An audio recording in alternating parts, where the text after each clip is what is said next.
Interesting water deer facts. Native to both Korea and China, water deer have fascinated humans for centuries.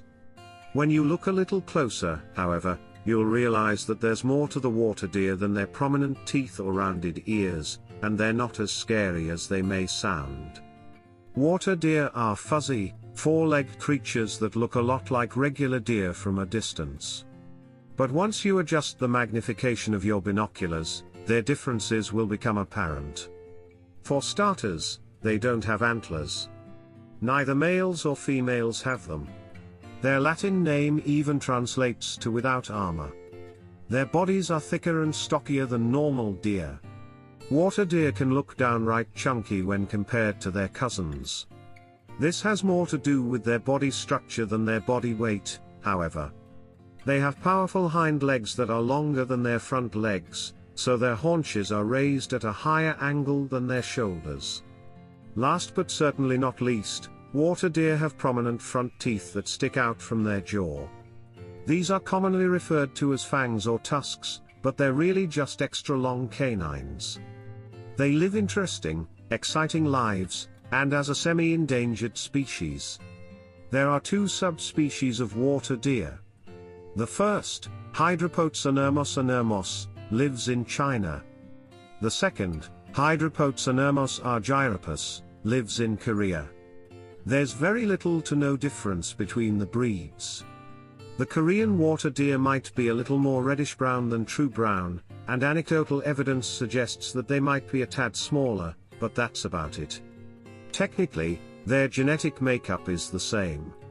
Water deer can move very fast across land, but it isn't true running. It's more like a rapid hopping that's powered by their back legs. Water deer love the water, and they can swim for several miles before getting tired. This is one of the reasons why they've spread to various Korean and Chinese islands. They have no problem crossing watery borders. While they're native to Asia, water deer have also taken up residence in France, Argentina, England and parts of the United States. While not hostile to humans, water deer can get quite violent towards other members of their species. Males are highly territorial, and have a number of ways of marking their territory. They'll scent mark a claimed area with a combination of urine and feces. They also dig trenches and rub their heads all over trees, branches, and logs to spread their scent around. Some will even bite off reeds and branches to visually mark their turf. Males will also fight over females when it's rutting season. They use their long, hard teeth as battering rams, and they try to stab and scratch each other with the sharp edges.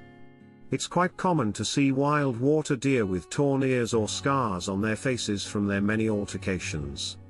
Females won't engage in dominance battles, but they aren't exactly wallflowers. Before and after giving birth, they'll chase other females out of their territory to ensure the safe delivery of their fawns. When two males are engaged in a dominance battle, they'll approach each other in a slow, stiff way before turning to walk in parallel lines as they assess each other.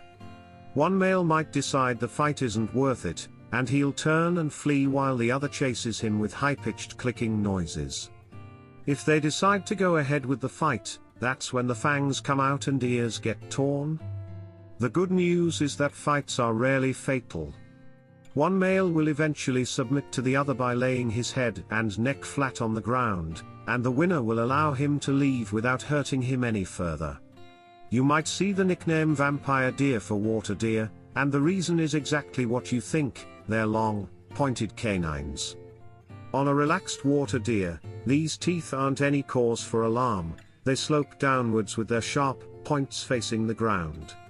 On a threatened or territorial water deer, however, you'll see them pull back their lips and thrust their teeth out as a sort of double-pronged weapon. It can be an intimating sight from such a cuddly face. Water deer are herbivores, so they don't need their pointed fangs for ripping through prey. And they prefer to flee from predators rather than facing them head-on, so the tusks aren't a defensive weapon. They're really only used for dominance battles between males. All water deer have fangs, but not all fanged deer are water deer. There's also a species called the musk deer that looks quite similar to the water deer, and they have long, pointed canines as well. There are also species like the muntjac and tufted deer that don't look like water deer at all, but they share the same fangs. In males, tusks can reach as long as 7 to 8 centimeters, but they're usually 5 to 6 centimeters on average. Females have much tinier tusks. They only measure 0.5 to 1 centimeter. Water deer don't really bite. Even when they're fighting other males, they use their fangs for stabbing and slicing rather than biting. Their teeth are reserved for things like chewing leaves or breaking off branches to mark their territory. Water deer are relatively small animals. They only measure about 2 to 3 feet long, and their shoulder height is 18 to 22 inches. The average water deer weighs between 20 to 31 pounds. Water deer get their name from their preferred habitat. They live near rivers, streams, swamps, brooks and other sources of water, so the moniker was probably inevitable. Water deer are sometimes known as vampire deer and fanged deer. However, these nicknames can be applied to other deer species with tusks, so don't assume that every vampire deer is a water deer. It might be a reference to a muntjac or musk deer. Water deer are born without antlers of any kind. They're also born without their tusks, but these will grow in as they mature. Water deer are under the Cervidae umbrella while musk deer come from the Moschidae category. Water deer and musk deer share a lot of similarities. They lack antlers, they have fangs, they're small and stocky. Water deer are native to China and Korea while musk deer are found primarily in the Himalayas. Water deer stick close to water sources while musk deer aren't afraid to venture into fields and mountains. Musk deer are also in possession of a large, heavy scent gland that hangs below their genitals and is highly valuable on the black market. Water deer are sometimes killed by hunters who are hoping to make bank from a musk deer and don't realize that they've gotten the wrong animal. There are many kinds of tusked deer in the wild, including water deer, musk deer, tufted deer, muntjacs. Additionally, there are a number of subspecies. You already know about Korean and Chinese water deer. Water deer are solitary creatures that only come together for mating, and males, in particular, are very territorial about their land, so they don't appreciate trespassers. Females are slightly more welcoming, and small groups of females will sometimes coexist in the same area, but these bonds are superficial. If a predator comes along, they'll flee in separate directions in an every woman for herself kind of way. Water deer live about 10 to 12 years on average. Studies suggest that they have longer lifespans in captivity than in the wild.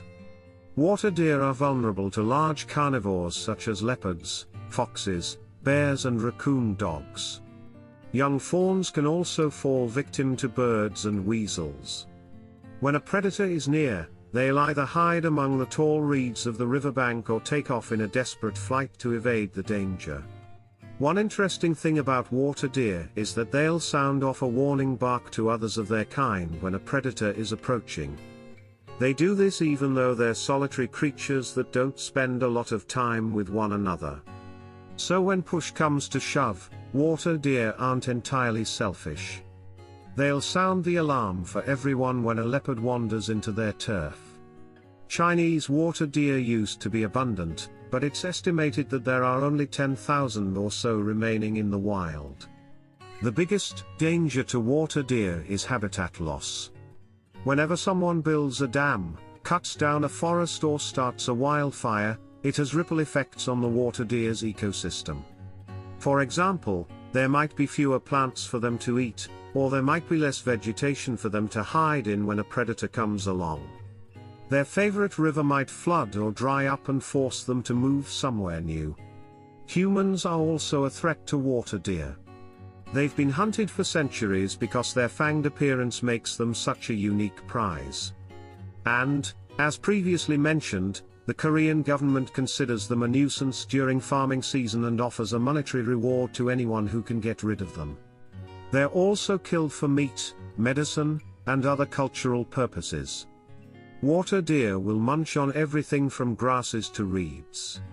They like herbs, flowers, leaves, bushes, shrubs, mosses, and lichens.